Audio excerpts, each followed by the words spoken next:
Okay, next talk is going to be by Daniel McNamee.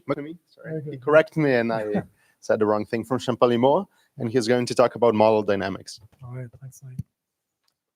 So yeah, I'm going to present from a more theoretical point of view on kind of neuroscience of internal model dynamics. I'm going to take internal models as broadly construed. I think it's a concept that's been studied from many different perspectives, social perspectives, spatial navigation perspectives, reinforcement learning perspectives, sensory motor control perspectives. But just to start with, I'm going to bootstrap off this quote from Craig, who kind of formalized the idea of thought in terms of internal models. And his functional argument for it is that if organisms carry around a small-scale model of external reality and its own possible actions within its head, is able to try out various alternatives and conclude which is best for them. So this kind of really aligns with the concept of internal models from a model-based reinforcement learning perspective, that you can sort of use some kind of internal representation of the external world, maybe sample from it, try out some possible actions, do some counterfactual reasoning, simulate the world, and thereby figure out what's a good thing to do without exposing yourself to kind of various risks in the world. And as a kind of a high-level objective of this presentation in the context of this workshop, I essentially want to kind of push back on this idea a little bit from both kind of theoretical, neurophysiological, and kind of human psychology perspectives. So to start from the kind of neurophysiological perspective, we can study the brains of animals. Here's, I couldn't not include a Tolman slide here at Berkeley.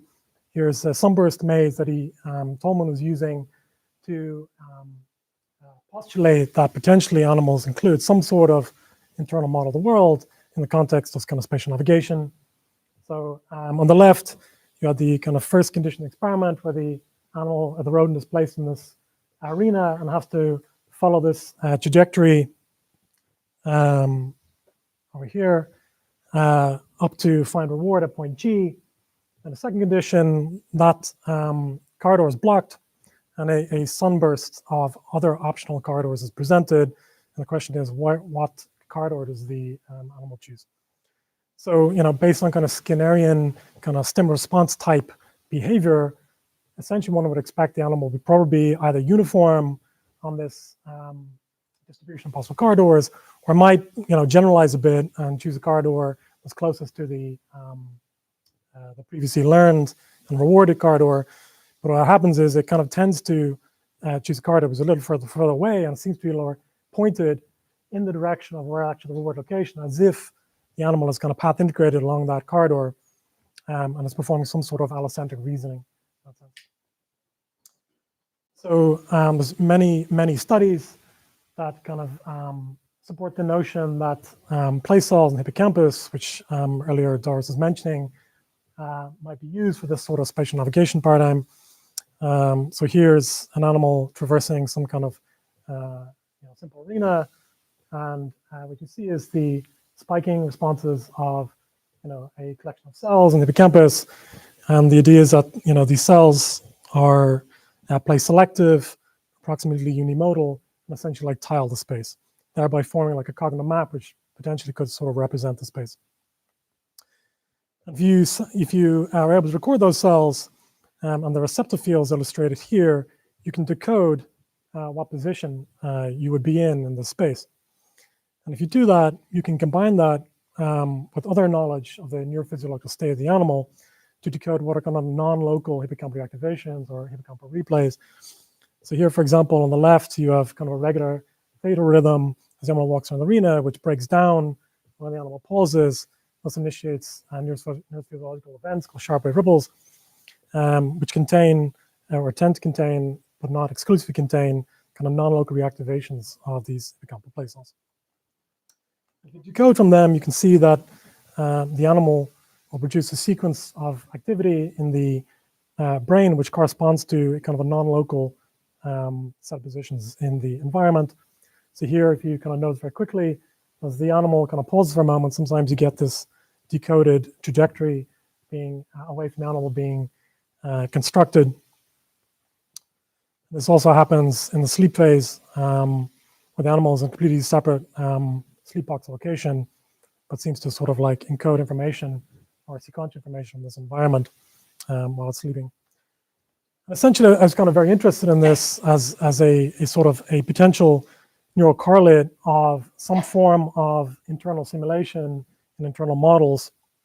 So the kind of basic schematic is, the kind of usual situation, get local hippocampal activation place cells, but sometimes the place cells kind of streak away from the animal's current location. But what I was particularly interested in is you can look at the kind of detailed structure of these trajectory events on non-local reactivations.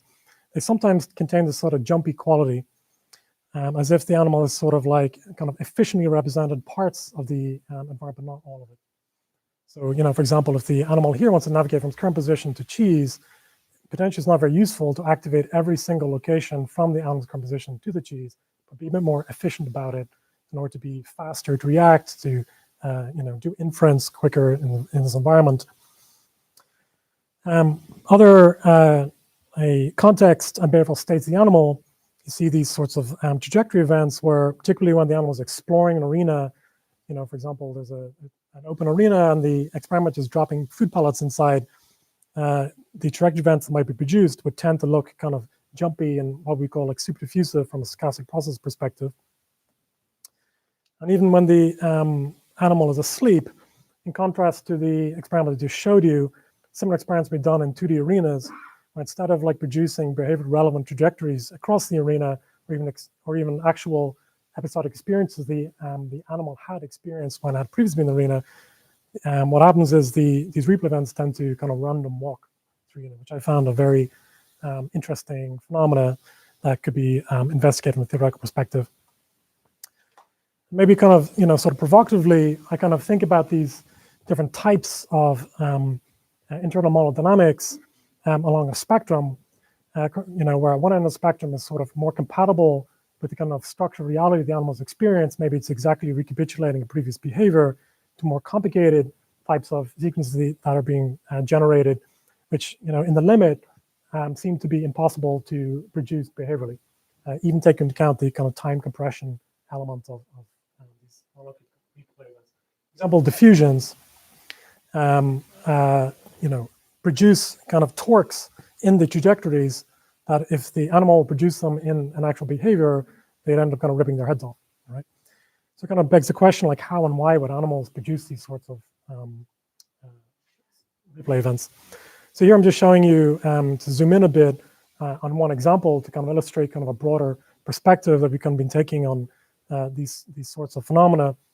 Here are many samples from this really nice paper from Sell, where while the animal's sleeping, you see these kind of random walk trajectories recapitulating the structure of the environment, but not exactly corresponding to the behavior that the animal previously experienced or could produce subsequently. And the kind of perspective we took here is to relate, in the context of kind of modern AI techniques. It's essentially what the animal is doing during sleep is some form of kind of augmentation on their behaviors. So you take a behavior in the environment, tends to be quite directed, and the movement does not look like a random walk at all. Potentially in the sleep phase, the animal kind of can access its episodic memories of experienced environment and sort of kind of reconstruction and randomly combines them to create more kind of diffusive style non-local reactivations, which are actually optimized for spatial learning. So theoretically, one can imagine that diffusions have particular properties which would be ideal for learning a spatial structure. For example, they're isotropic, finite scale, and they're the maximum entry process that can produce that sort of structure. That kind of led to kind of a broader notion, of the phenomena of non-local hippocampal reactivations, and kind of a mechanistic hypothesis that relates, grid cells just upstream in terminal cortex, which is known to regulate the temporal structure of hippocampal reactivations, and the place cells in hippocampus itself, such that the idea is that in different kind of cognitive and behavioral states, the animal is sort of using internal input to kind of regulate the activity of hippocampal dynamics in order to produce different types of non-local reactivations for different functionalities. So this modulation, for example, between sleep and wake, which when we went back to Federico and analyzed his data, seemed to be kind of consistent with this hypothesis that the potentially endocrine lymph is like switching between different types of structure in the non-local reactivations across the wake and sleep phases. So the kind of broader picture, for example, which I'm not going to go into too much detail here, is the idea is that it's the intermodal dynamics in hippocampus more reflects kind of a flexible sequence generation mechanism as a cognitive tool for different cognitive functionalities. So, for example, if the animal is going to explore, it needs one type of sequence structure. If the animal is going to learn a spatial representation, it needs to do diffusive augmentations. If the animal needs to plan in kind of a structured maze, it might do these kind of more jumpy, kind of efficient types of reactivations. And one particular kind of regime that we studied in this theoretical analysis was the hippocampal activity in the context of mouse models of schizophrenia. And essentially, the main distinction that was observed in this Sewell study is that the activity in hippocampus basically loses all sense of the spatiotemporal structure of the environment of the animal. So it is unable to produce kind of ordered reactivations. The activity in these sequences of place activations have no sense of kind of like space and time and so on and so forth. And in a kind of wild leap of experimental hypothesis making, I ended up talking to a friend of mine who is very much interested in psychosis, a psychiatrist who works in schizophrenia. And essentially, we initiated a study to examine the extent to which we could kind of identify sort of analogous types of disorder in the human thought processes of people suffering from schizophrenia. So we'll go on to this study now briefly, which I particularly included as because I thought it'd be kind of quite relevant to this session, context Erie's talk as well. And it was a very simple task. We just basically asked 26 people suffering from schizophrenia, 26 IQ match controls to the verbal fluency task for semantic foraging, which basically means you're asked to produce as many animals as you can in a certain amount of time, and that's it. And what we did was we took that information, first off, we should say that people with schizophrenia were impaired in this task relative to controls. People with schizophrenia produce less such names of animals than IQ match controls. But maybe more interestingly, we kind of wanted to get into the mechanism why that would be the case, some kind of an internal model dynamics perspective. So we took a language model, quite a rudimentary language model compared to the much larger ones nowadays. This is kind of word to vec, which I guess is completed around 2017. Essentially, we took the kind of word embedding vectors from this word to vec model and basically used that to measure sort of like distances between the sequence of words that the people with schizophrenia and the IQ match controls produced. And what we found is that if you just measure the cosine similarity distance between these each subsequent word, the patients tended to, on average, make larger jumps in the semantic space that they're foraging compared to IQ match controls, suggesting maybe they're not so efficient about traversing this internal space as the controls. One, for example, patient produced a sequence of words, sheep, cow, horse, bank, which obviously just exits the semantic monofold of animals completely. And actually he explained later that he had sort of essentially a kind of maybe a kind of type of hallucination or some bias towards banks because there's quite a famous high street bank in UK which has a horse as a symbol. This was actually the reason they kind of jumped off the kind of semantic monofold of animals. So maybe there's a less of like a top-down regulation facility in people's schizophrenia. Anyway, you can do kind of more sophisticated analyses on the more kind of global trajectory structure by tracking these kind of word embedding vectors.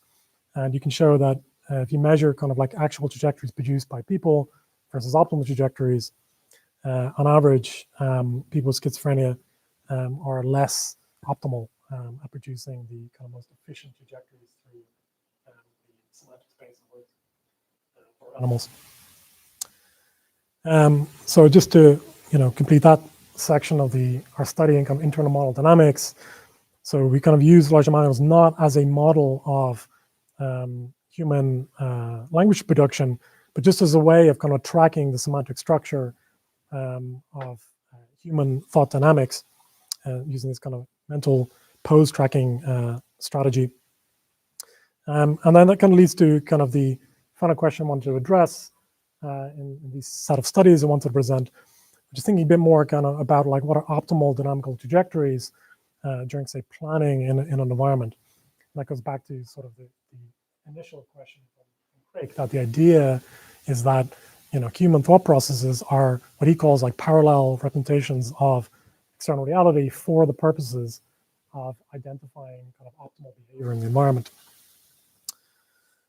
So to illustrate this kind of point, I want to kind of study a simple board game that I guess everybody kind of knows, X's and O's or tic-tac-toe, depending if what side of the Atlantic you're on. So this is the state space of this board game.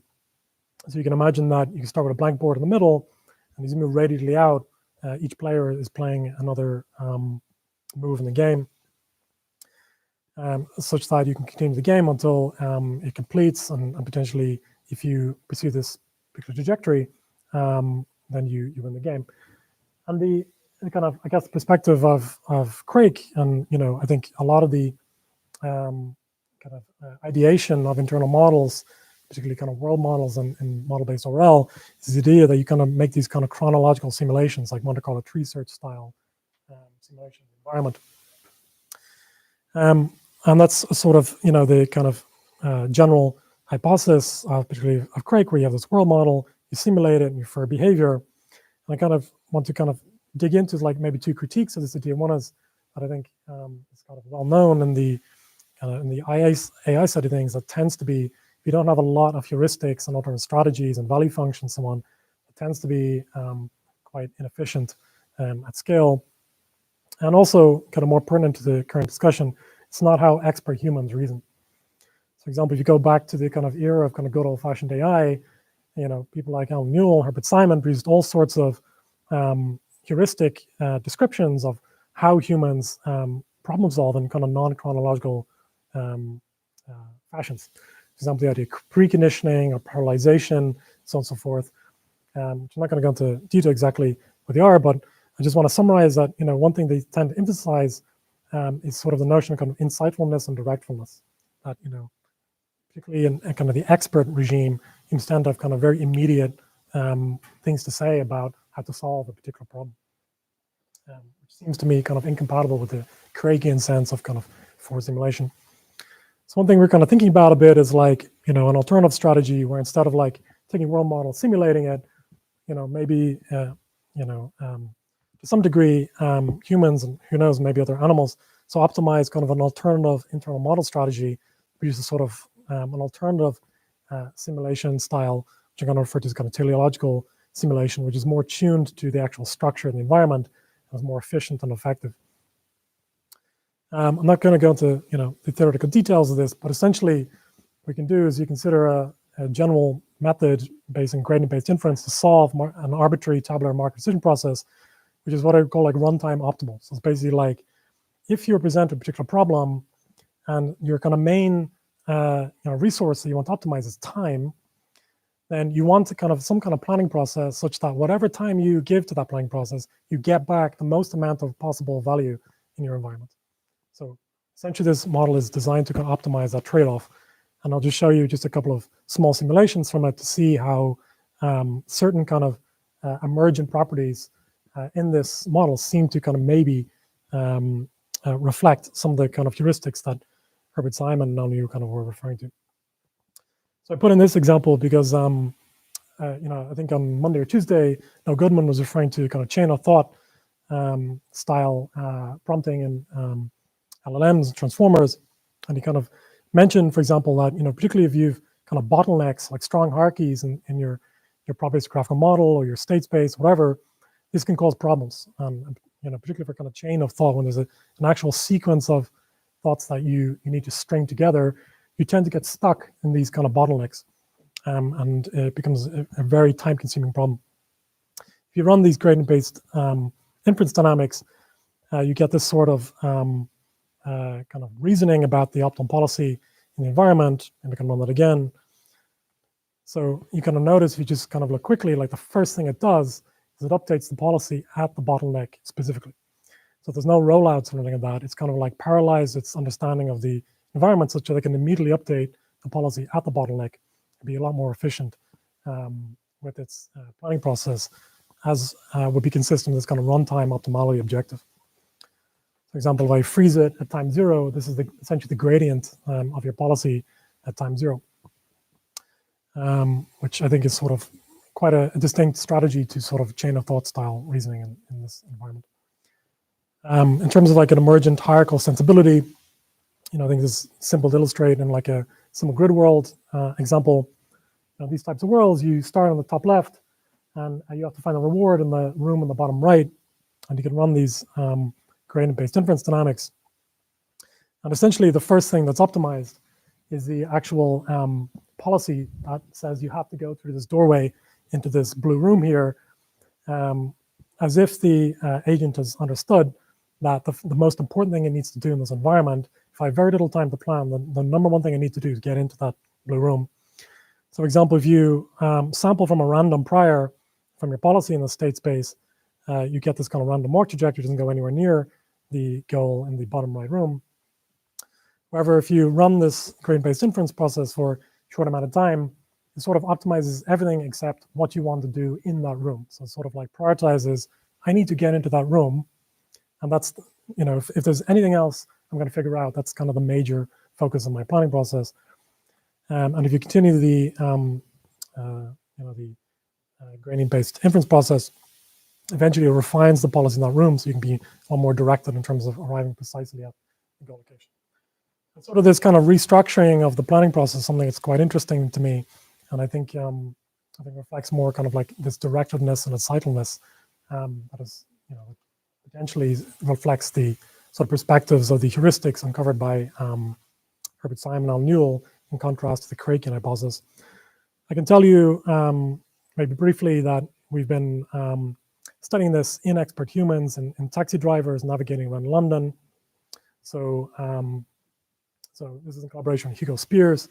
He's done a lot of work on characterizing the brain structure, the brain function of taxi drivers in the city of London. So here, for example, is the set of trajectories that we asked them to plan routes over. So in particular, they were given a start position in the city of London, a goal location, where they would drop off. They basically had to verbalize their trajectory through the city of London.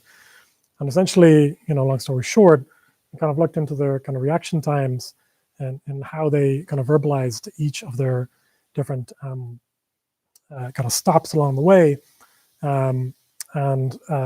What we found is sort of some evidence, I think, of, say, kind of like a non-chronological restructuring of the inference process of the route.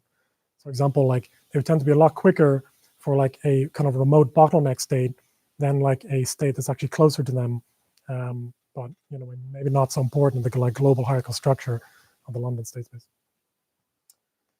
And I think this, maybe this perspective is actually, come to the fore a little bit more in maybe in AI, in contrast to maybe the kind of more kind of AlphaGo style of algorithms, which are made use of a lot of search. Basically, so for example, there's this recent paper that came out, which I really liked, Grandmaster Level Chess Without Search, essentially supervised learning of a transformer on chess games. And one of the points they make in the paper, which I like a lot, is this the story of Jose Capablanca, who was quite a well-known chess grandmaster, I think in like the 40s and 50s. And he has this sort of like famous quote in chess where he's being interviewed at a chess tournament, and he's asked by a reporter, when you play the game of chess, like how far ahead into the game tree do you search? How far ahead do you see?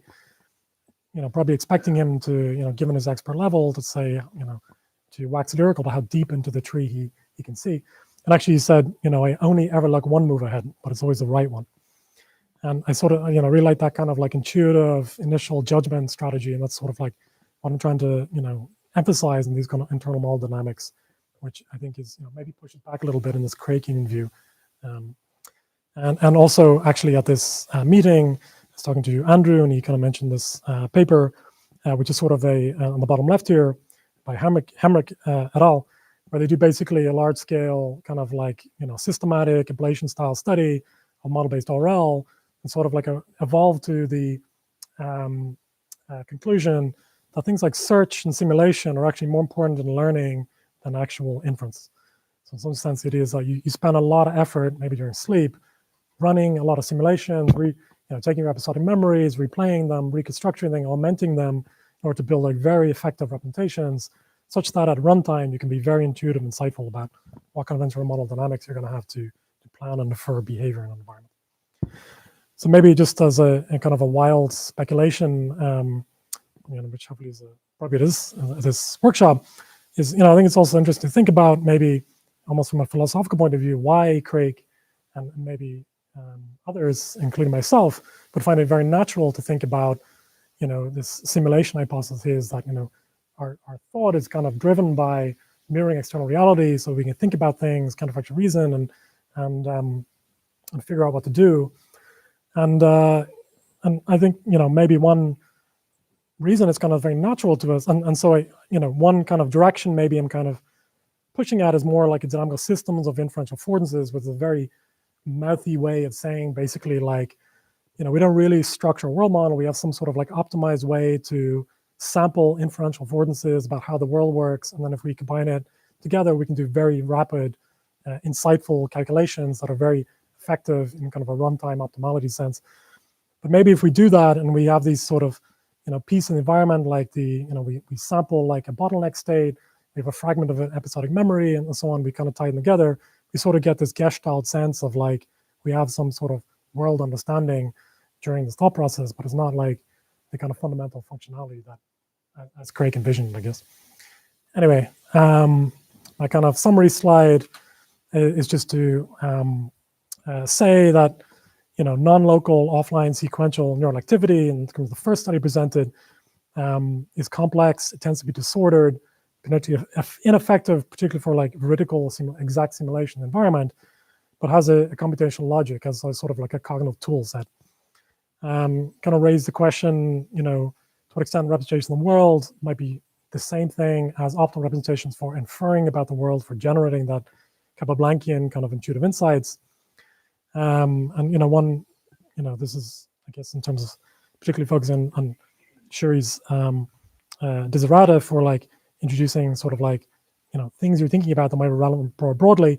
I think, some kind of distinction I found maybe over the last few days is between, the kind of more AI-focused models versus the more kind of natural focused models, is that, at least for me, I kind of very much more focus on speed, speed of inference, speed of insight as like a critical feature of embodied naturalistic intelligence. And I thought it was interesting that actually in the sort of position paper that Shuri put in the Slack, they actually specifically say that's not what we want in terms of studying AGI. They say, therefore, we propose AGI should be defined in terms of capabilities rather than the process.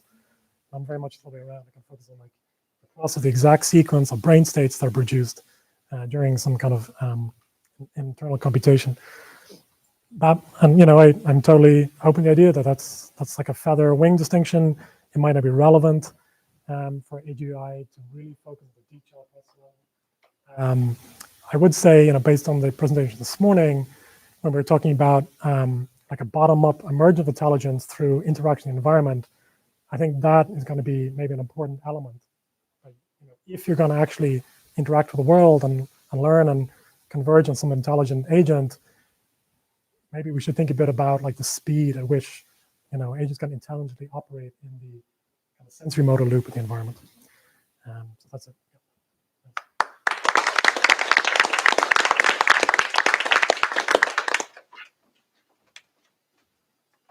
I'll start with the question, which is, I'm a neuroscientist, so I'm, as interested in the implementation as the algorithm, right? And you presented some interesting ideas, the disorder to order hypothesis, the simulation hypothesis.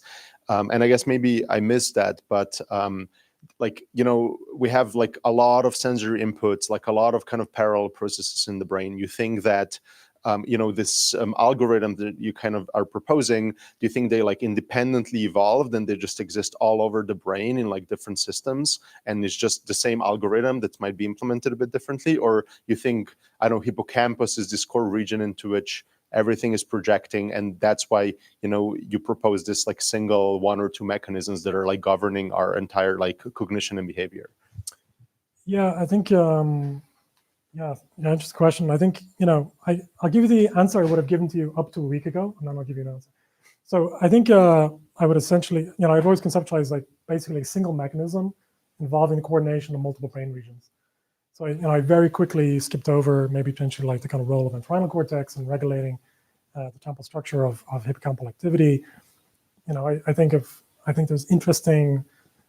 So the kind of broader picture then is I kind of imagine a kind of like a frontal entorhinal hippocampal loop, somehow operating these sorts of dynamics where maybe prefrontal cortex is specifying sort of what the cognitive task is, and the entorhinal interface sort of produces the relevant dynamics for that task. And I think it's consistent with sort of like anatomical studies, of the brain and so on and so forth. The reason I kind of would maybe potentially caveat that answer a little bit now is that a paper just came up in bioRxiv, very recently in the last month, postulating like independent, and maybe it's not the first to actually do this, but a kind of behaviorally relevant replay signal in striatum that seems to operate independent of hippocampus. So they kind of conceptualize this as more like a kind of a replay mechanism for procedural learning rather than kind of like spatial learning. And that maybe kind of opens the door a little bit to more kind of broader networks being involved in these sorts of internal. Cool, thank you. Okay, thank you, Daniel.